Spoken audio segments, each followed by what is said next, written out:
Hey, welcome back. So this is the basic steps to building a comic book crowdfunding project. Second step would be setting up your rewards. You need to know what you're going to offer, how much are they going to cost, and what's the delivery like. Are they digital or do you have to ship them? So I'm going to break down. I like to have between 6 and 12 rewards. So I'm going to just, like I said, this is basics. We're not going to go into huge detail. But of course, your first reward would be the donation reward. That can be anywhere from $1 to, I think I got $50 one time. Your second reward would be your digital comic. I like to make this about $4, $3 to $4. It costs you nothing to send out an email with a link to the PDF. And it's a great thing that you can add to following rewards. So a digital release is definite. Maybe later I'll make a video on how to build a digital PDF and sort of help out over at sketchmagazine.net. Let's see. Second one, of course, is the comic, I believe. 24 to 32 page comic. I personally like to keep them about $9.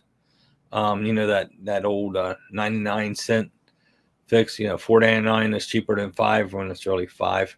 But that $9 feels better than $10. And more likely, you're going to get people who come on who don't know you, but they want a physical copy. They might want to get it signed. I always do signatures free. So I try to keep that about $9. So that's my third reward. I also give away a copy of the digital book along with it. There again, it costs us nothing. And now you give them two things for the $9. The third can be either way. I like to do prints.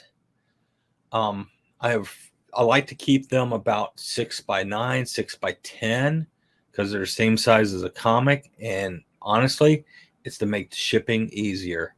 I seen somebody the other day post something how 11x17 prints are a pain to ship, fulfilling Kickstarter project. I'm like, yeah, I agree. So I like to keep it the size of a comic. It fits within the mailer real nice. It keeps everything supported. They don't get damaged. You can get $4 to $5 for a nice print. Here again, you're gonna want to sign them. So that's about that $15 range. So yeah, $15, $15. And then I love variant covers. So I like to do variant covers. So a variant cover would be, a different cover. The printer usually doesn't cost too much for changing out, especially if you're doing print on demand, which most of us are at this point. So it's just swapping out a different cover. And I usually make these limited editions. In other words, I'm only going to print 25, 50, 100. If you have a huge following, 200, 250 copies. That's it. So what I do is these are usually somewhere between the $15 and $19 range. So, they're limited. I usually try to keep them between 25 and 100 copies. So you've got the digital, you've got the comic, you got the comic print. Now you have a limited edition variant cover. If possible, depending on how your book is produced, a sketch copy of your book is nice.